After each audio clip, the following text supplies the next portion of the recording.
Assalamualaikum warahmatullahi wabarakatuh. Waalaikumsalam warahmatullahi wabarakatuh.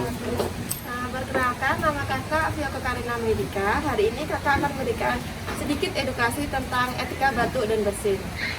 Nah, yang pertama, ketika adik-adik batuk, bisa ditutupi menggunakan lengan siku seperti ini atau menggunakan tisu.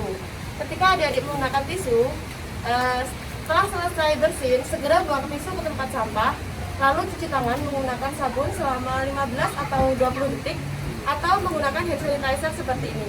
Terakhir, jangan sering-sering menyentuh wajah menggunakan tangan karena tangan bisa menyebarkan kuman ke dalam tubuh. Sekian dari kakak. Wassalamualaikum warahmatullahi wabarakatuh. Waalaikumsalam.